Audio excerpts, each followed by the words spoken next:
My name is Paul Monroe, and I'm a retired Major General. I served this great nation for over 48 years in the United States Army and the California Army National Guard.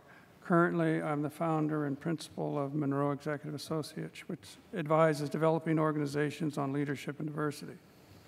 I'm testifying today on behalf of Mission Readiness, a national nonprofit organization of over 150 retired admirals and general officers who are dedicated to ensuring our nation's continued security and prosperity through smart investments in the upcoming generation of American children.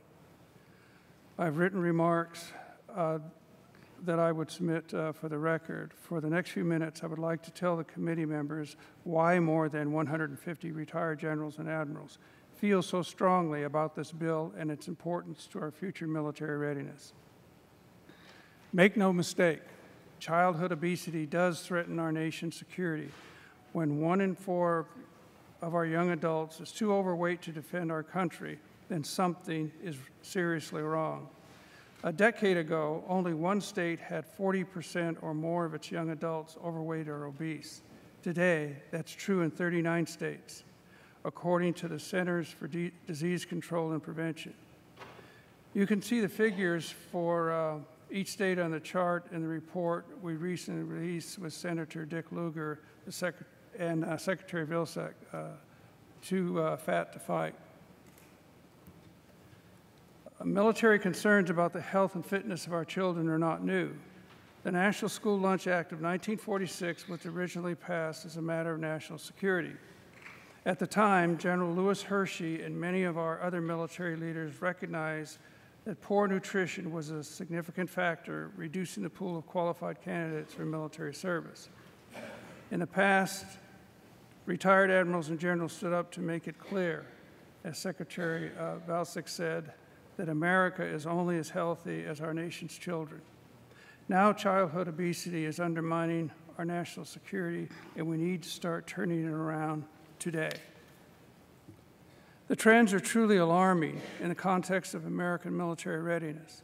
Since 1995, the proportion of recruits rejected during their physical exam because they were overweight has increased by nearly 70%.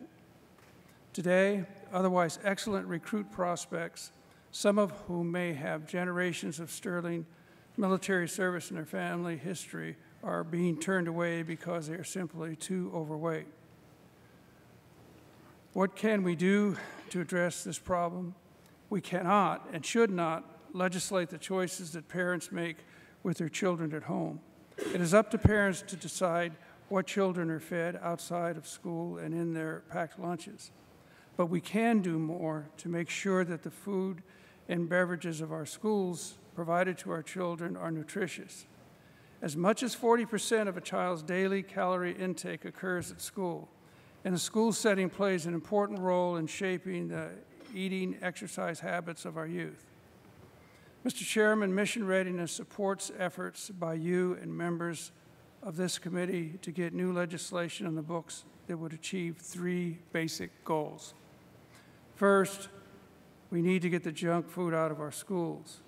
Second, nourish more children who need access to healthy meals.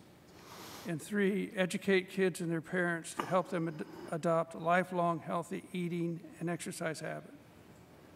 You may hear today that the United States military is currently meeting its recruitment goals, and that is true, not only because of the severity of the recession, but also because of a strong sense of patriotism among many of our young people.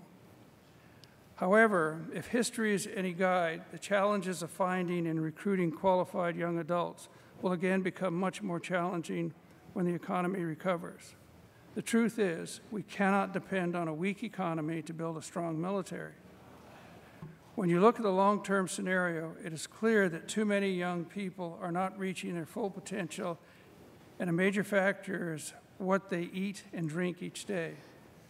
One study found that even an extra 130 calories per day make a difference between whether a young child grows up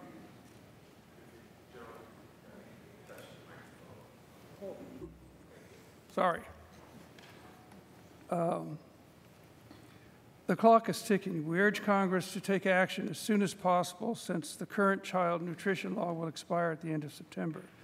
It is a hopeful sign that the House approved a sense of Congress resolution as part of the Defense Appropriation Bill, supporting full funding of the child nutrition package, in part because it addresses the national security concerns of our retired military leaders. It is also a hopeful sign to see members here today, because Congress cannot afford to put this off. We cannot afford to raise another generation where 1 in 4 of our young adults is too overweight to serve their country. This is not just about looking good in uniform, it's about being healthy and fit to do the work of the nation. The grim reality is that we live in a dangerous world.